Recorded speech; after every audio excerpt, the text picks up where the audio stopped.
Hey guys, it's Emma. So for today's video, I thought it would be super fun to bake some pumpkin bread while opening up about my life, because I feel like it's been a long time since I've told you guys what's going on, and I'm a second year in college now and a lot has changed. So I'm gonna make some pumpkin bread and catch you guys up. And I got this video idea from Sid's Vids, so shout out to her. I thought this was a super fun video idea. So that is what we're gonna be doing today. So I posted on my Instagram story and asked you guys to give me topics to talk about. I'm not gonna answer specific questions, but I wanted you guys to give me topics and then I'll talk about those topics. So we're gonna get started. I am using the Trader Joe's pumpkin bread mix because all you need is eggs, oil, and water. And I am a big fan of easy things because I'm not the best baker slash cook. So yeah, so I'm gonna talk about getting used to college life and living in my new place. So if you guys haven't seen my college moving vlog for this year, I moved into a new house this year, whereas last year I lived in the dorms. Oh my gosh, you guys, this smells so good. Let's put this in a bowl. So it definitely feels like a lot different being in a house this year, just because I'm not on campus all the time, which I thought I would like 100% love, and I do love it, but it's also not as convenient, if you know what I mean. It was so convenient being able to wake up right before a class and just go to class, and now I actually have to leave significantly early so I can find parking. I'm literally not even reading the directions because I feel like I don't need to. Oh, I should preheat the oven. Give me one sec. I don't have an actual bread pan, so we're just improvising. Anyway, I like it a lot, but it's definitely different. I wouldn't live on campus again because it is kind of restrictive, I feel like being in one place all the time and not having a car. But so I like it a lot. It's just different. I feel like the real college experience is living on campus. So I've had that and now it's gone. But I'm happy I'm living off campus, and it's so cool to be living amongst like-minded people, whereas in the dorms you're just with whoever they put you with, except for your roommate. So I do like that aspect of it. See what else you guys asked. The most asked topic was my boyfriend and I, so I will talk about that. And it's been really good. We actually live in different places, so he lives in Seattle and I live in Orange County. So when we're not in school, we have to do long distance, and so that's what we did during the summer. And he also worked really long hours in the summer, so it felt like I never got to talk to him, and that wasn't his fault. It's just he was busy, and it was also long distance. Okay, you guys, this consistency is not moist enough, I feel but I did, oh my gosh, you guys, I'm so dumb. I'm so dumb. I only added the oil and I need water too. I'm so dumb. I was so busy talking to you guys that I'm gonna add the water. I'll be right back. This should do it. I was this is not gonna be the right consistency. Anyway, so we had to do long distance, which I feel really tests a relationship, because a huge part of a relationship is being with each other physically, and when you're not able to spend that physical time together, and you're only FaceTiming, it's definitely hard.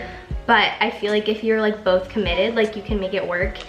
And we definitely did. It was hard, but it made it it made us both appreciate it way more now that we're back in person together. And I feel I've been learning a lot about myself through my relationship, because a lot of you guys know this is my first relationship, so I didn't know a lot of things. I thought I knew what to do in a relationship, but it's so much more complex than that. And being in one tests you in so many different ways, because you're not only thinking about yourself anymore. For me, it was always I was so independent. I was so not selfish by any means, but it was I was just focusing on what I needed to do all the time, and you know, and now you're focusing on another person, and so it just really you learn a lot of things about yourself, you know, how you react in certain situations, and you're just tested in a lot of ways.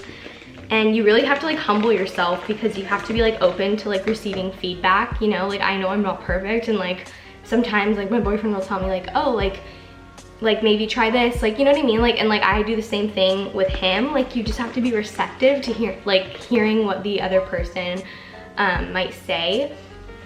And also I feel like I have always romanticized relationships. Okay, I'm gonna pour this. It's now a really good consistency. I'm gonna pour it into the pan now. Oh wow, this has to bake for like an hour. Pause my conversation with you guys really quick so I can pour this in here. Ooh, this is so satisfying. There's my oven. Oh my gosh, you guys, one of my downfalls is that whenever I make something with raw eggs, I like have to like lick the bowl. And I know like you're not supposed to, but I've never gotten sick, knock on wood. So I keep doing it, you know? Like it's just so good. But I feel like one of these days I'm gonna get sick. So looks like this. We're gonna go ahead and put this in for 55 to 60 minutes. I think I'm gonna do 55 and then I'll see how it is. I'll keep talking to you guys once I put this in the oven. Okay, 55 minutes, start. Oh, that's so cool. Anyway, back to my questions.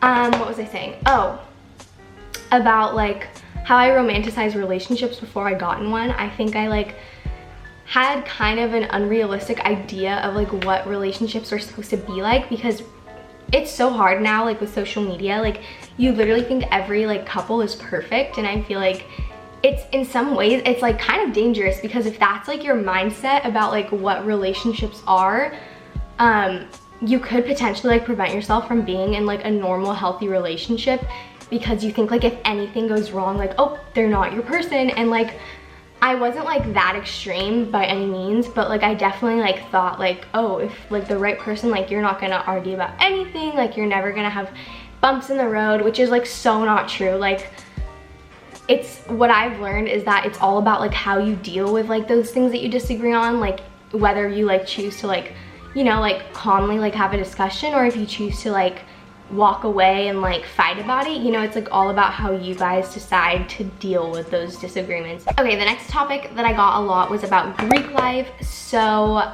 I'm gonna talk about like my sorority and stuff. So I'm an AOPI at Cal Poly SLO, if you guys didn't know. So a lot of people like think that sorority girls are like really like stuck up. They're all blonde, they all look the same.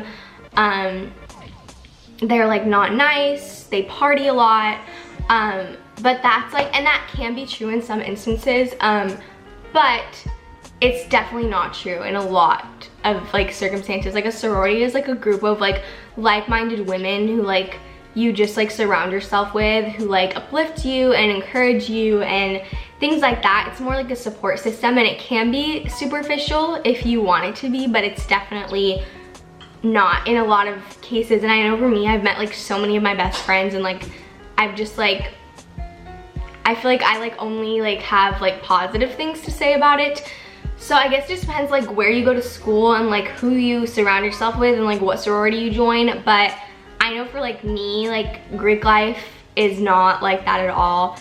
It's like how I've met like some of the most down-to-earth women, and like just it's just been all good experiences. Like literally everyone in my house, like I don't have anything bad to say about anyone. Everyone's super like genuine and supportive of everyone. Oh my gosh, you guys, literally all of these are about my boyfriend. I think it's so funny like when someone on social media like gets like a girlfriend or a boyfriend, like everyone like is like so intrigued and wants to know everything about it. It's so funny.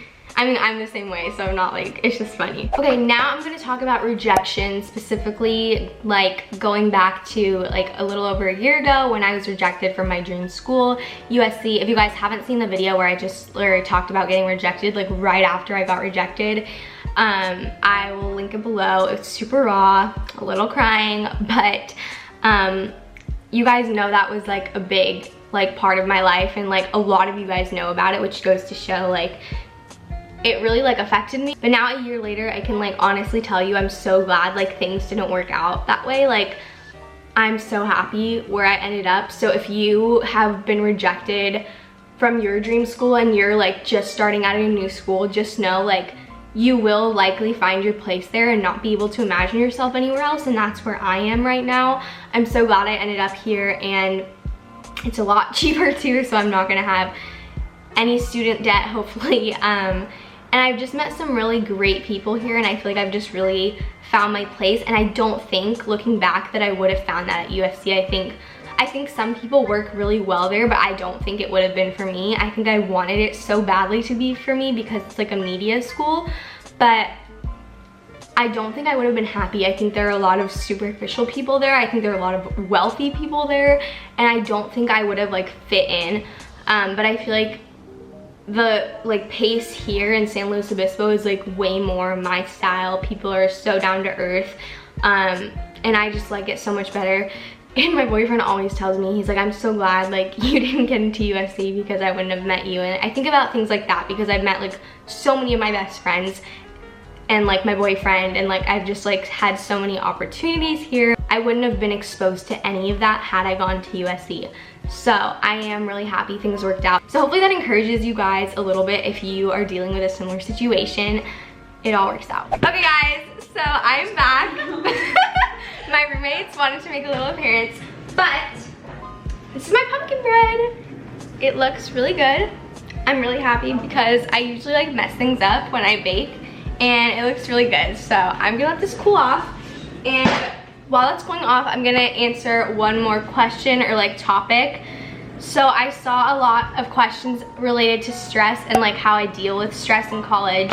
So I would say my biggest thing is just like making sure that you like have time allotted to do like other things that like aren't gonna stress you out. Like take a break every now and then. Like for me, like I love to read, not like fictional books, but like lifestyle books. Like I'm currently reading Love Does. I also started Girl Wash Your Face. I like books like that that kind of just like get me like optimistic and encouraged. So I just take breaks to do stuff like that or see friends and stuff. Just make sure that you like also have things that you're excited about. Your life can't all be like class and like extracurriculars and just like work. Like it has to be a balance, so make sure you find that balance and make time for things that you enjoy doing. That's my biggest tip. Stress is inevitable, like don't try to get rid of it. It's just like part of life, but like making sure you can manage that stress is what's important. Oh, okay guys, so that is it for my baking plus opening up video. I really hope you guys enjoyed watching. I had so much fun filming it.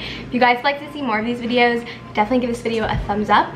And yeah, we're gonna go enjoy the pumpkin bread now. Thank you guys so much for watching, and I will see you in my next video. Bye.